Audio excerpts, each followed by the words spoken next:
गांव के अंदर शादी समारोह चल रहा था।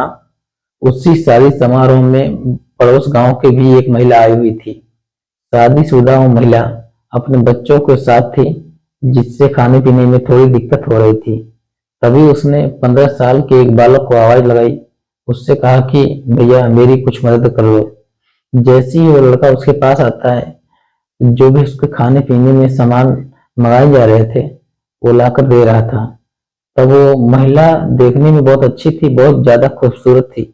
इसी बात को देखते हुए एक और लड़का होता है जिसकी उम्र लगभग 16 साल के आसपास होती है। वो 16 साल का लड़का, ये लड़का दोनों आपस के दोस्त होते हैं, बहुत गहरे दोस्त। जब ये 16 साल का लड़का चला आता है, पसंद करता है, कहता है कि ऐसी बात नहीं है जैसा तुम सोच रहे हो। बातचीत करते करते कहता है कि अगर तेरी इससे दोस्ती होती है तो मैं भी दोस्ती करूंगा। जैसे हम लोग आज तक बचपन में हर चीज को मिल बांट कर खाते रहे हैं, यहाँ भी हम मिल बांट कर दोस्ती करेंगे। ये बात दोनों में तय हो जाती है और देखते ही देखते महिला से नजदीकी बहुत ज्यादा बढ़ जाती है। नजदीकियां बढ़ने के साथ साथ ही महिला के साथ वो दोनों के शारीरिक संबंध भी हो जाते हैं। वक्त जैसे जैसे आगे बढ़ रहा था, वक्त के साथ साथ इन दोनों ने ये कल्पना भी नहीं की थी, जो बचपन के दोस्त थे वो दरार पड़ जाएगी और दरार पड़ने के बाद एक नहीं, दो नहीं, तीन बल्कि 3 कत्ल हो जाएंगे, पूरे वो भी भयानक रूप में। न केवल इस कहानी में कत्ल होता है, बल्कि 3 जिंदगियां पूरी तरह से बर्बाद होने की कगार पर हो जाती हैं। इस कहानी के सुनने के बाद आप भी सोचने पर मजबूर हो जाएंगे। नमस्ते, प्रणाम, हर हर महादेव। मैं ओम प्रकाश पाल।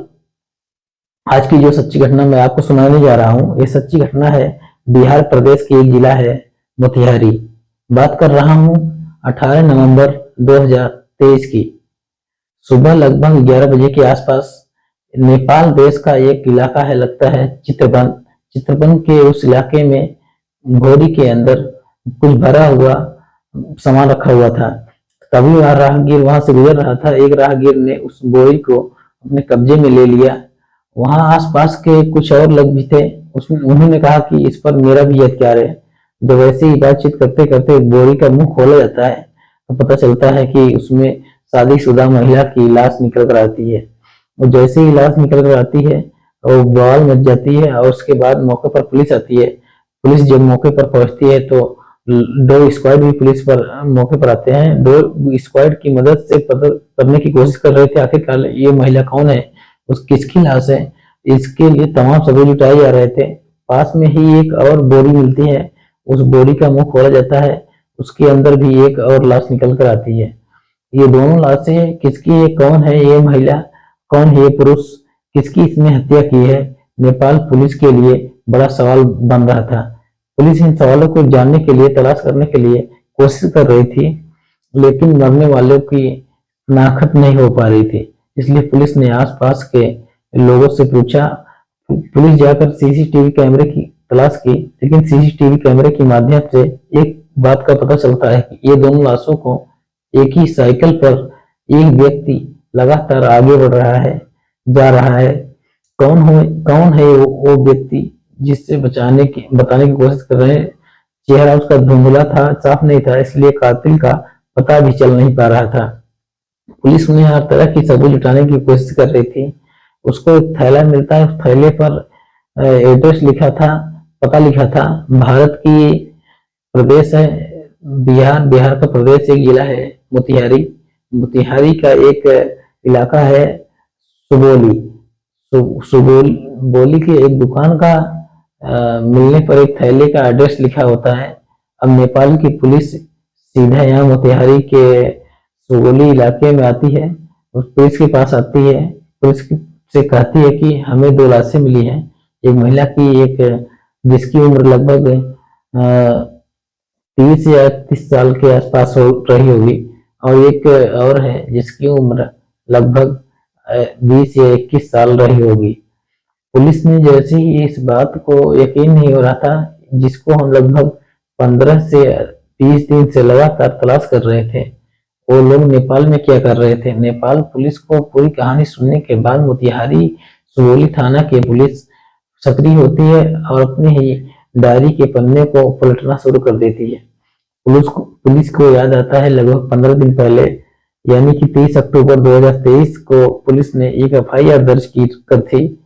लगभग फुलवरिया गांव का रहने वाला एक शाह होता है जो कि कई दिनों से लापता था। उसका पता लगातार थाने के चक्कर काटने रहा था। कह रहा था लगभग मेरा बेटा लापता हो चुका है। मैंने उसको हर जगह तलाश करने की कोशिश की, चाहे कोई रिश्तेदारी हो, चाहे उसका कोई दोस्त हो, चाहे उसका कोई जान पहचान हो, लेकिन उसके बेटे का कहीं सुराग नहीं मिल रहा है। लगभग बीत जाने के बाद आखिरकार पुलिस को 30 अक्टूबर 2023 को मुकदमा दर्ज कर लेती है, जबकि वो लड़का 23 अक्टूबर 2023 को लापता होता है। पुलिस इस पूछती है उस लड़के से कि तुम्हें किसी पर शक है, तो नाम लेता है। वो कहता है कि मेरा जो शक है उसका बचपन का दोस्त है जिसका नाम ऋषभ है। ऋषभ भी हमारे ही गांव का रहने वाला है।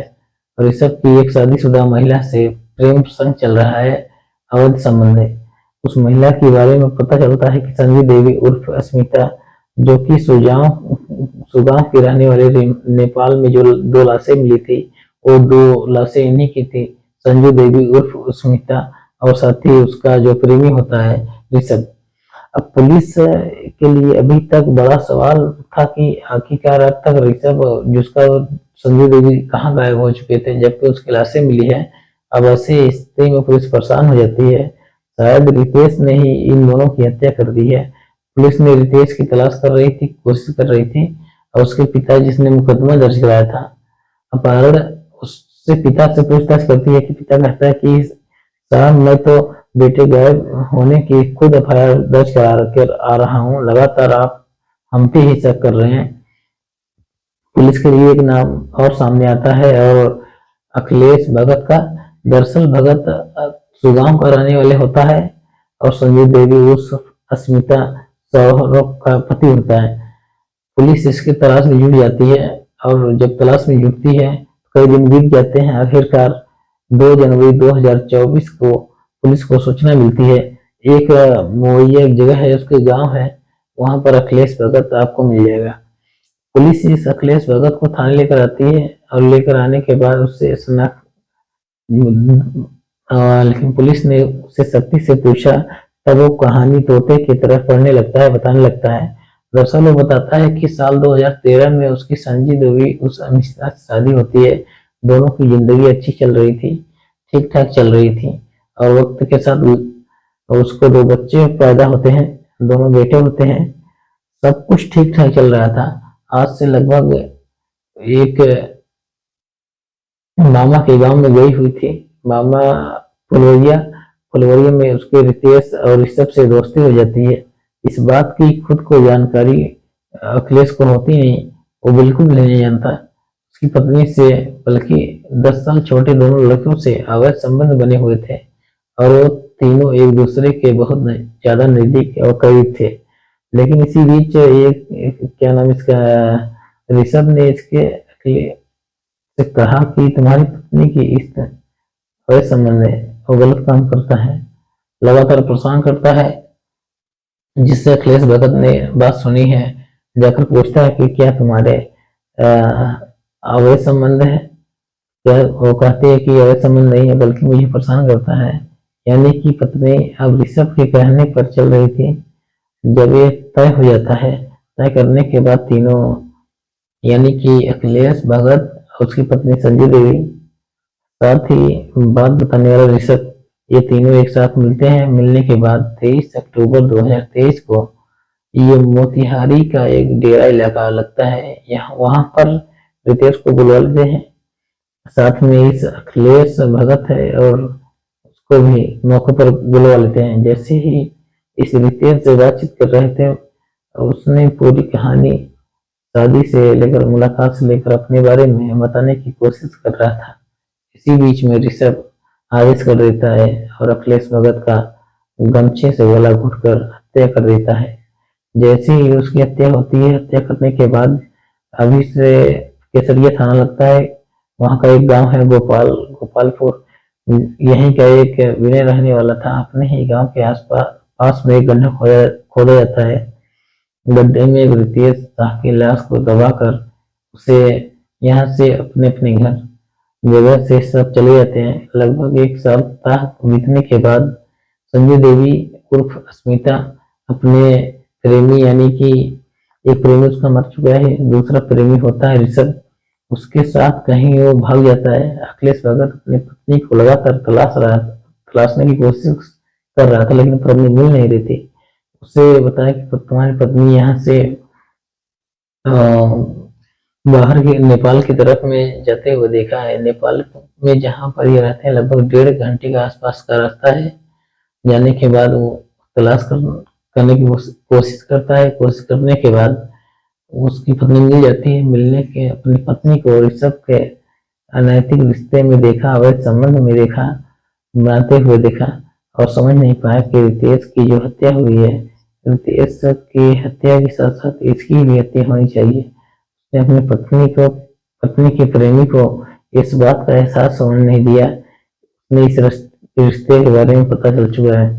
साथ में रहते हैं। साथ में रहने के बाद जब इसकी पत्नी संजू देवी घर के बाहर कपड़े धो रही है और ये जो इसका साथी होता है एक कमरे में सोया हुआ था, लेटा हुआ था, इसी बीच में उसके पास जाता है और चुपके से गले में गमछा डालता है। गमछा डालने के बाद पूरी ताकत से उसका गला दबा देता है, यानी कि उस अखिलेश भगत उससे ऋषभ को संभलने का मौका भी नहीं देता, उसकी वो हत्या कर देता है।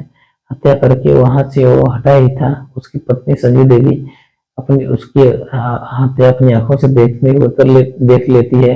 जैसे ही कोशिश करती है अपनी पत्नी को पकड़ता है, पकड़ने के बाद उसे कमरे में लेकर आता है, फिर पहले उसे मारता है, पीटता है, उसके बाद उसका भी गला दबाकर हत्या कर देता है। वो सोच रहा था कि आखिरकार करूं तो क्या करूं।